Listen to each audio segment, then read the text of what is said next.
Both genders ultimately grieve, but one has a better coping mechanism for it than the other. Women, because they deal with their emotions more head on, if you will, they eventually come out of breakups stronger. Men, on the other hand, are avoidant by nature and prefer the rebound approach. So the way women and men grieve is different, but women, they have it right. After all, research is showing that they tend to be more emotionally stronger after the grieving is done.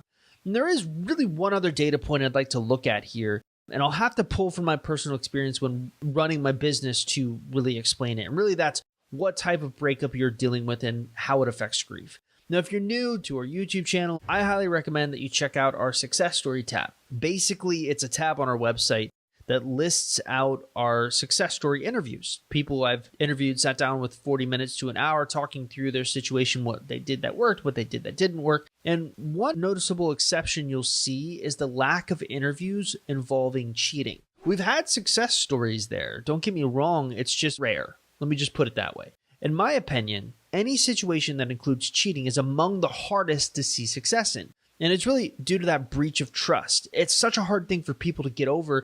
They can't really let it go. And often that they carry over that grieving into their next relationship. It becomes a trauma wound for them. And this led me to wonder something. Does the type of breakup you have directly correlate to how long grieving will occur? And I think the answer is yes. Luckily, I have a ton of experience in helping the dumpee handle all kinds of breakups. In fact, last month I conducted this really interesting study where I ranked types of breakups based on recovery time. You can go to my website and check that out if you want. But in other words, I was really looking at how long it took my success stories to get their exes back and ranking them on situational based things. And the results were interesting. So the following list are the situations where grieving is going to typically last longer for a dumpee. So any situation where cheating is involved, pregnancy, long distance, having your ex move on to someone else abruptly, so having your ex go on the rebound, interesting thing there, I'll talk about that in a minute, and you being ghost. Now here's why I think these situations tend to have a longer grieving time. So let's first look at cheating. Well, I think cheating has a longer grieving time because of that breach of trust is so trauma-filled that it's hard for you to get over. Pregnancy, because I think the sense of loss of losing someone right before you're about to have a baby is very, very potent. Long distance. I think the distance causes many of our clients to go crazy, obsessing about what their ex is up to, which simply feeds into their grief. They can't get their ex off their mind. Having an ex move on to someone else. Now, while for a dumper, this can be a way to process grief and an effective way of processing grief. For a dumpee, it can feel like a betrayal, like they meant nothing to the dumper, so the grief increases. And then finally, being ghosted. This was the one that really shocked me. So I had assumed that grief would be easier to process here simply because you have no way of contacting your ex and kind of engaging in that addiction, but that wasn't the case. I think the explanation I have for it, or the hypothesis I have for it at this time, is because I think there's a lack of an explanation or some sort of closure around why the breakup just ended up happening.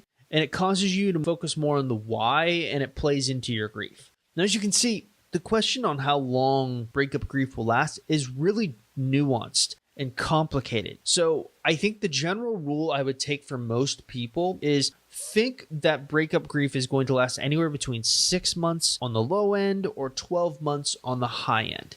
But depending on where you fall in these factors, depending on, if you're on the rebound, depending on if you're a male versus a female and your coping mechanism. And I think really that's the difference between how men and women handle breakups. They cope with them differently.